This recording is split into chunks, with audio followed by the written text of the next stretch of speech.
What's up, YouTube? It's your boy Johnny. Back in here with one more reaction video. And we switching it up today.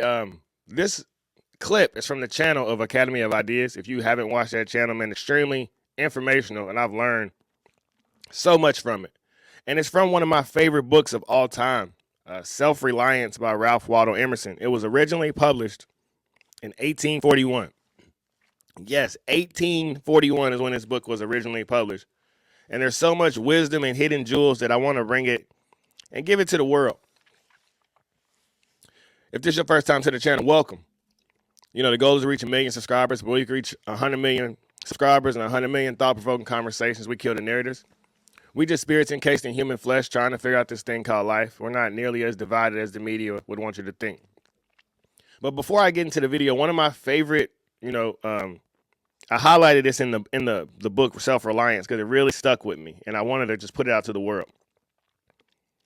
There's a time in every man's education when he arrives at the conviction that envy is ignorance, that imitation is suicide, that he must take himself for better or for worse at his portion, and that the wide universe is full of good.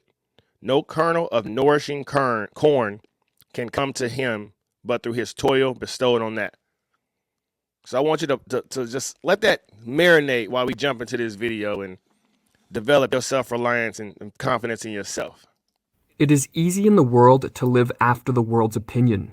It is easy in solitude to live after our own. But the great man is he who in the midst of the crowd keeps with perfect sweetness the independence of solitude. Self-reliance, of the type alluded to by Waldo Emerson in the passage just quoted, is not a capacity we are born with. Rather, it is one which must be cultivated. In our childhood, it exists as a dormant seed, but as we mature into adolescence, the first roots of it take hold. Whether the potential for self-reliance flowers or withers depends on the individual, but sadly in the modern world, there are many forces impeding its development. The virtue inmost request is conformity. Self-reliance is its aversion. In this video, we will examine why self-reliance is such an underdeveloped capacity.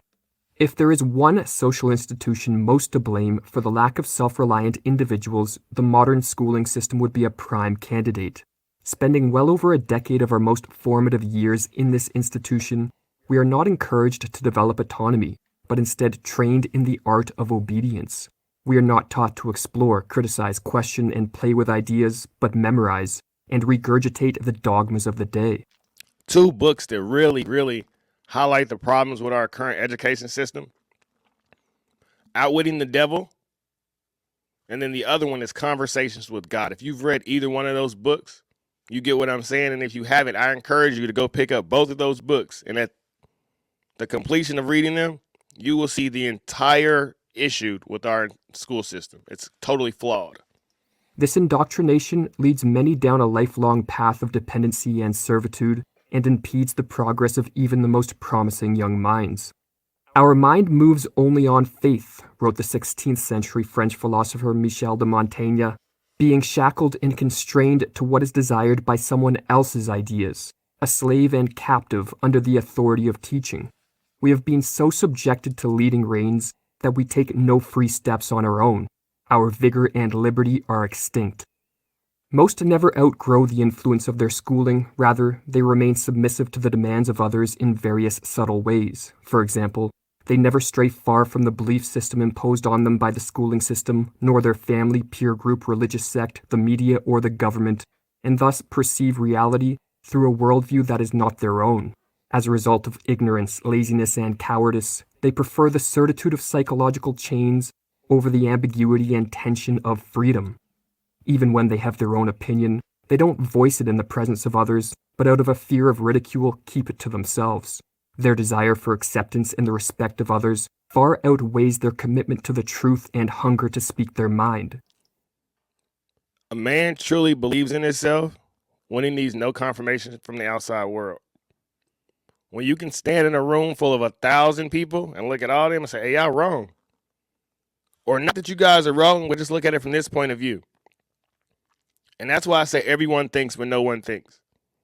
Because as Mark Twain said, whenever you're on the side of the masses, it's time to pause and reflect. But no one is pausing and reflecting. Like imagine history repeating itself and you still on the wrong side of history. It's like failing an open book test. This timidity and refusal to speak what they feel to be true stunts the development of their mind and renders their character weak and scattered. Well, most men, wrote Emerson, have bound their eyes with one or another handkerchief and attached themselves to one of these communities of opinion. This conformity makes them not false in a few particulars, authors of a few lies, but false in all particulars. Their every truth is not quite true. Their two is not the real two, their four not the real four, so that every word they say chagrins us, and we know not where to begin to set them right. One who is self-reliant, in contrast, values intellectual independence and is tortured more by the smallest strings than others are by chains. Yes. They liberate themselves from the beliefs imposed on them and use their critical capacities to forge a worldview they can call their own. Shout out to my I critical must thinkers. create a system, wrote William Blake, or be enslaved by another man's. Believing, with Emerson, that truth is handsomer than the affection of love, they are unafraid of the insults and contempt their opinions may incite, and undeterred by the standards of social and political correctness, which keep most confined to a narrow range of belief and opinion. A man is to carry himself in the presence of all opposition. I ought to go upright and vital, and speak the rude truth in all ways. Your goodness must have some edge to it, else it is none. For most of human history, our ancestors relied on maintaining homogeneity in belief and behavior to ensure all were tied to a common purpose and thus able to work together to survive in often harsh environments. Individuals could only stray so far from the accepted tribal paradigms without threatening in-group harmony, and those who did not toe the line were often punished with ostracism, exile, or death. In other words, for most of our history, self-reliance was viewed not as an ideal to strive for, but as a curse to avoid. But has anything changed though, really? If you don't go along with the crowd, let's say like for myself, I don't agree with the victim narrative. I'm not oppressed. I've never been oppressed. I'm not held back. The masses get mad at me for believing in myself. Who are you to stand up and say you can do something? And as we just said, you create your own system or you're born into somebody else's. I'm creating my own system. I'm creating my own narrative. I mean, think about it. The world is trying to literally give me a narrative about myself before I even was on earth. From the second a baby comes out of his mom, they're labeling you as you're less than because you're black, you're oppressed, you're a victim, America is racist.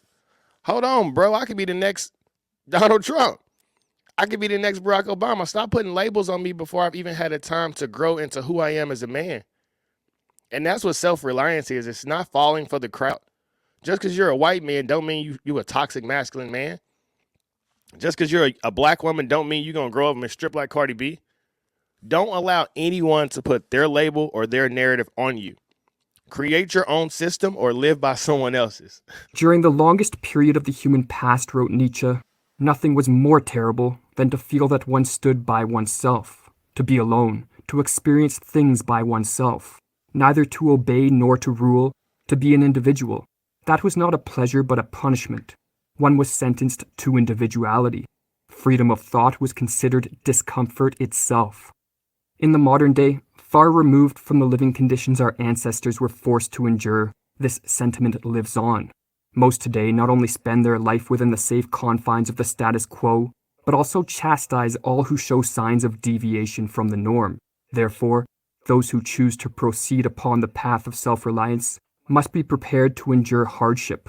Yet if able to persevere despite the struggle, one will eventually be able to discard the deep human need to obey and conform, and in the process, attain the highest form of health there is. The individual, wrote Rudyard Kipling, has always had to struggle from being overwhelmed by the tribe. To be your own man is hard business. If you try it, you will be lonely often and sometimes frightened. But no price is too high to pay for the privilege of owning yourself. Big facts, big facts. No price is too high to pay for the privilege of owning yourself. At a time where everybody is conforming, be yourself, be an individual. Shout out to all my individuals out here in this world, man. I know I ain't the only one. And the more you speak the truth, you enlighten others to learn the truth as well. Because I'm not here, the dopest part about this public figure thing is everyone makes an opinion about a person they'll never meet. And I hope the opinion that you make about me or your assumption is I just want to push you to think. Everyone thinks, but no one thinks. How was Booker T. Washington an actual slave? Tuskegee Institute is still standing in 2022, and you're telling me that you can't accomplish something. You're telling me that you're held back.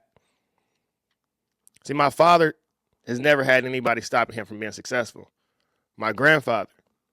So I cannot go along with the victim narrative of what I cannot accomplish. There's always been great individuals. Booker T. Washington, Frederick Douglass, Jack Johnson, Marcus Garvey, Carter G. Woodson, Huey P. Newton, Larry Hoover, free Larry Hoover. And I'm just trying to keep the stone rolling. In this video game of life, we need new ideas. We need new creations. Before Elon Musk, there was no Tesla. Before Henry Ford, there was no Ford. Before the Wright brothers, there was no plane. Sorry. I'm just here to put new ideas in the world. I don't know what my big, massive creation will be, but there will be one.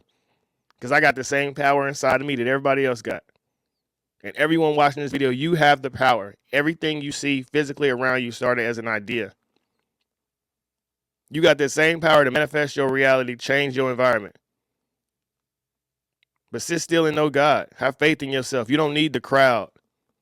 But as humans, we're social creatures, so you got to break that bond. We go from K through 12 being around people every day. And if you go to college, that's another 4 to 8 years where you're just socialized. But the people who get praised the most in public, they have to practice the most in private. So what are you practicing? What are you working on? What gift will you be able to give to the world soon? You'll be criticized. You'll be ridiculed. But when they all can benefit, they'll love you for it. And that's just the way our life works. You know, if I ain't learned nothing from Malcolm X, it's never to get too high or too low. Because people will love you one day and hate you the next.